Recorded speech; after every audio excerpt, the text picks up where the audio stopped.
From the Ministry of the Presidency in Georgetown, this is This Week with the President, with Janelle Carter.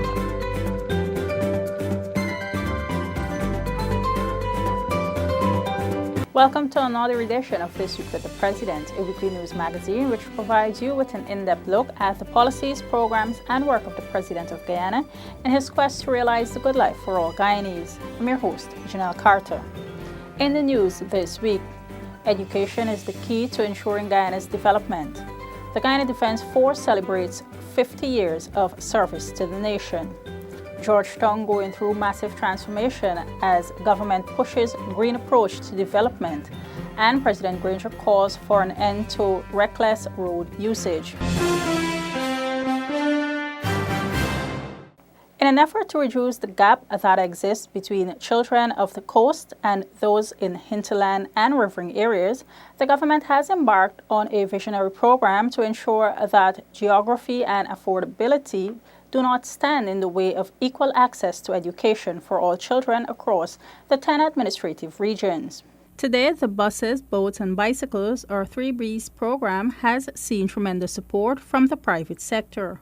Only recently, CGX Energy Incorporated donated a boat to the children of the Pomeroon.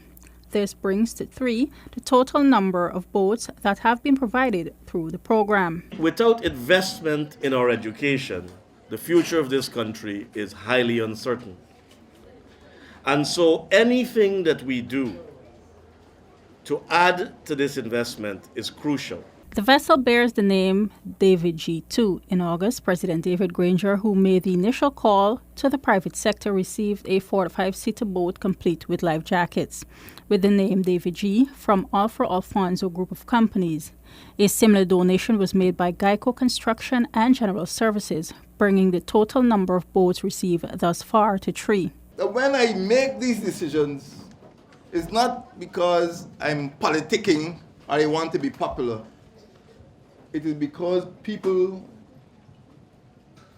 living in these communities, in Akawini and Friendship and Wakapaw, because they tell me things and I listen to them and I go back and try to use your vote to work for you.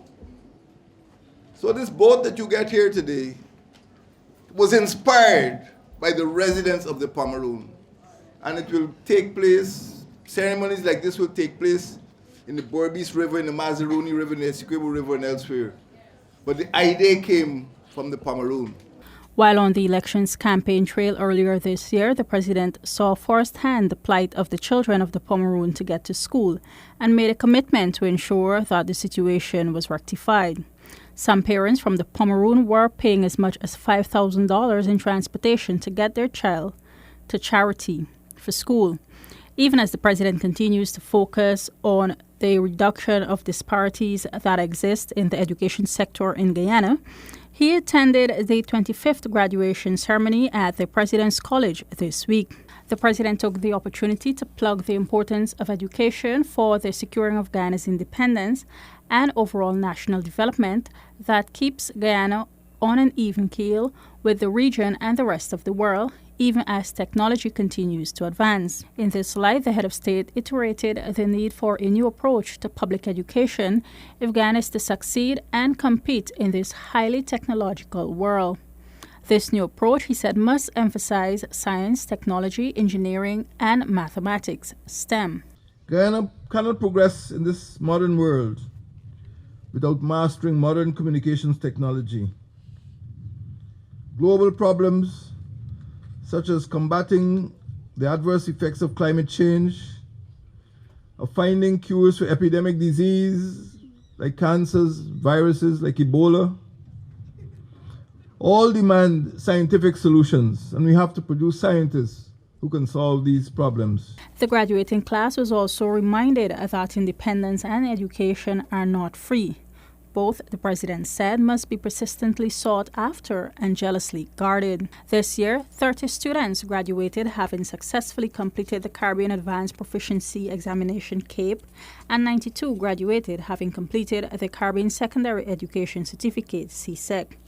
The school secured 100% passes At Cape in agricultural science, art and design, biology, entrepreneurship, food and nutrition, geography, and environmental science.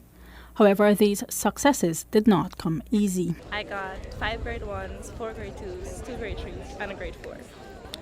I'm proud because I got to attend one of the best schools in the country, and for a young lady like me coming from a hinterland region number 10, Aichuni, it's been a good journey and I'm proud. I'm really proud. My advice would be to study, focus, and just trust in yourself, because at the end of the day, the road you choose, the journey you take, it's all up to you. You have to benefit from that. I got 5 subjects passed at the CAPE examinations.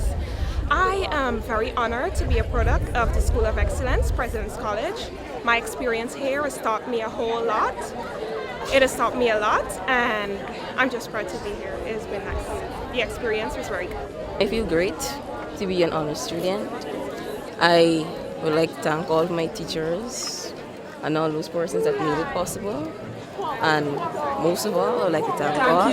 I would like to encourage all those persons that are preparing to take exams to just put God first and the honors roll. Focus, study, to achieve the principles and enjoy. This year's top CSEC performers are Narendra Gopal, who secured 10 grade 1s, Parmeshwar Ramnath, who also secured 10 grade 1s, and Venice David, who secured 8 grade 1s and 3 grade 2s.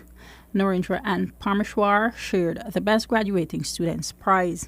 Notably, over the last 3 years, the school matriculation rate has significantly improved, as in 2013 the rate stood at 50.7%, 2014 77.9%, and in 2015 82.11%.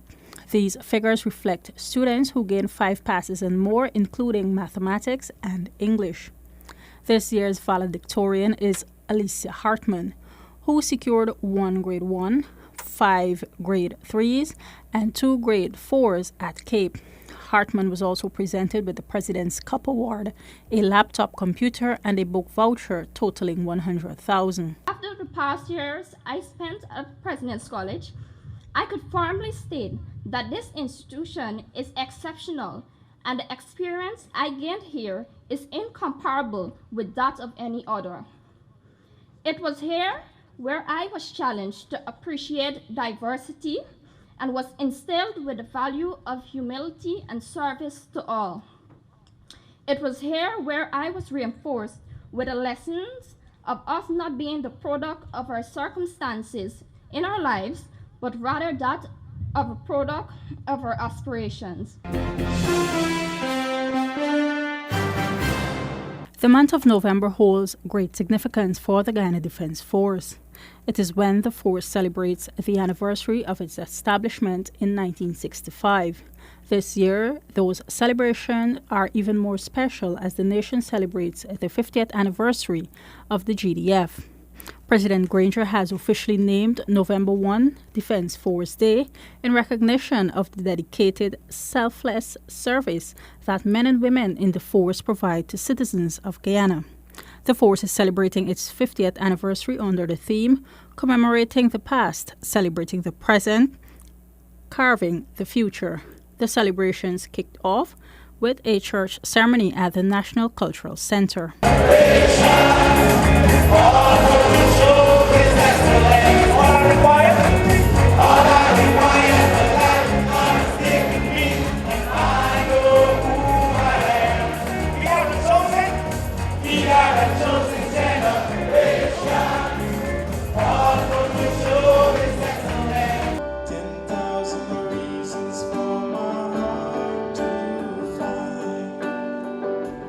Bless the Lord, oh my soul.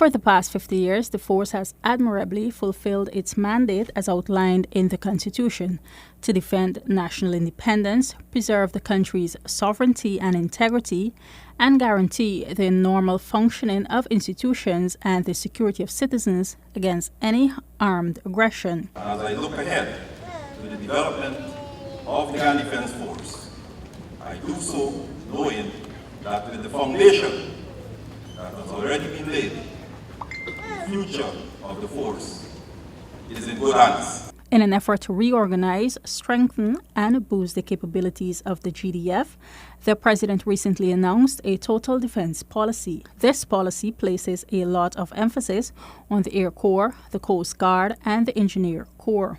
We are certain that the Defense Force in the future, as in the past, will always honor and uphold the Constitution. We are encouraged by the extraordinary example and eternal vigilance evinced by the force. We are assured by the unstinting and steadfast service of our soldiers. We are inspired by the force's values, discipline, duty, identity, integrity, and loyalty. Values which continue to guide our men and women in uniform in their daily lives. This past year has been an exceptionally challenging one for the GDF, with both Venezuela and Suriname staking claims to Guyana's territory. Nevertheless, the President maintains that Guyana's national defense doctrine will remain one of peace, which is aimed at peaceful diplomacy, detention, and deterrence. Our national defense doctrine is one of peace. It is aimed at peaceful diplomacy and at the detection and deterrence of armed aggression. Our doctrine combines all the elements of national power to preserve our sovereignty and to protect our territory. Our people, in this regard, will continue to combine its resources to support the Defense Force. The work of the GDF is not always widely publicized. Officers of the force have gone above and beyond the call of duty, risking their lives in service to the people of Guyana. The Air Corps has undertaken several missions of mercy and relief. The Infantry Corps has supported the civil power in maintaining order. The Coast Guard has and continues to patrol territorial waters. The Special Forces have launched innumerable search and rescue missions in the hinterland, and the Reserve Force has supported and reinforced the regular force in its training and operations.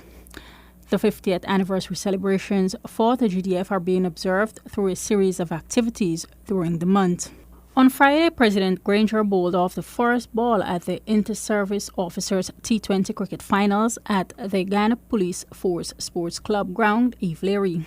The match between the ranks of the Guyana Police Force and the Guyana Defense Force is part of a series of friendly sporting rivalry aimed at building camaraderie and unity among the joint service.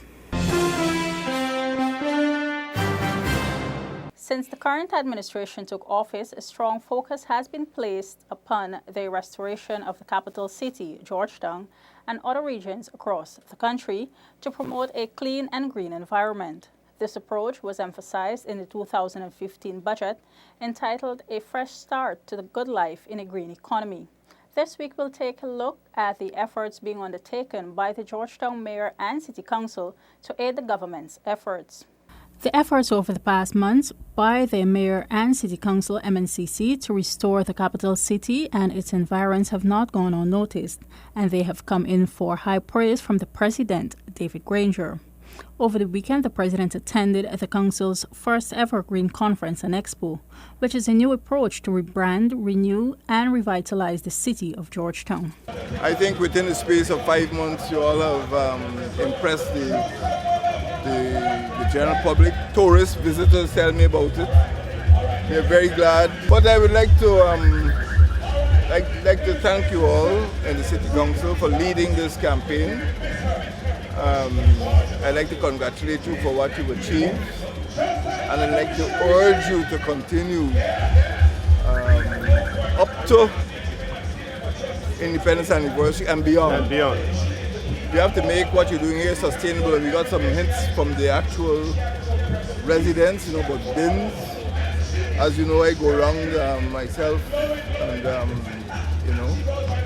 when I see things that are wrong, I speak to the people. Already, many parts of the city has seen massive transformation, with canals being desilted, parapets well groomed, waste receptacles being placed at strategic locations, and alleyways which were impassable now cleared. They're doing something nice, man. At least one stage is better than nothing at all. One not to be a dam, right? So I think it's nice. Concerning the cleaning in the city is very good, and it's very uplifting that we can get a clean city, you see, and the drainage is very clean. The water, we had the rainfall and the water pull off so nicely.